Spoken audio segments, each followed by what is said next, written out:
Welcome back. I'm Lisa Blackburn, and this is my YouTube channel for everything I want to talk about science and math. And today we are in AP Chemistry. We're talking about bonding, just the first part. Well, there'll be a part 2 to this video. So, I've almost got 100,000 views.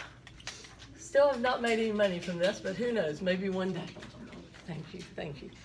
All right, so I'm like over 90,000 views. All right, so we're going to be talking about Lewis symbols and the octet rule. So everybody remember back to honors chemistry. Lewis structures, they're also called Lewis dot structures. They're also called dot diagrams or dot structures. Represent valence electrons as what? Dots, yes. See my cute little dot I drew? Okay. So for example, what is the dot structure of carbon? How do we do it? Would it be a dot all around? Or? Yes. So you start over at the kitty cats and you count how many hops it is to the element, skipping over the transitions. So that's 4 hops over to carbon. So you put 4 dots, 1 on each side, which is Hund's rule. They each get a dot before they double up. Okay? So the octet rule, each atom wants to gain, lose, or share electrons till they have how many? 8. That's why we have an octopus down there. Valence electrons, except for the transition metals. Remember, they're hippies, they're weird, and we'll be talking more about what they do. Okay, so we're going to talk about ionic and covalent bonds. What do ionic compounds do? Share or transfer electrons? Transfer. See, I told you this was going to be pretty easy. Okay, and this is one metal and one non-metal. Okay, now compounds must be neutral. So our math is real easy. 1 minus 1 equals 0. The answer always must be 0 to the math. Now what sticks them together is opposites do what? Attract. Cations are positive or negative? Positive, because kitty cats are wonderful positive creatures. And anions are negative, because fire ants are terrible negative creatures. Okay? The cation is the metal. It comes from the left of the periodic table. The anion comes from the right. It's the nonmetal. All right, so let's look at sodium chloride. What is the dot structure for sodium? How many dots does it get? 1. How many dots does chlorine get? 4. Okay, and you're supposed to draw 1 on each side before they double up, like that. Are they happy like this? No. So what are they gonna work out?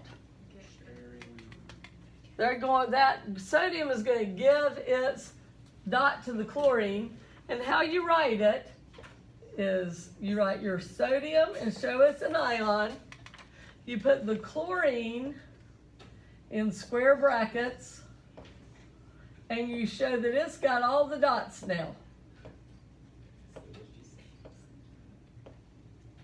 And you show that it has a negative charge, and they're being stuck together. Now, what if instead of sodium chloride, it was magnesium chloride? How many dots does magnesium get? Magnesium has 2 dots. We're going to put them right there. So if it tried to bond with fluorine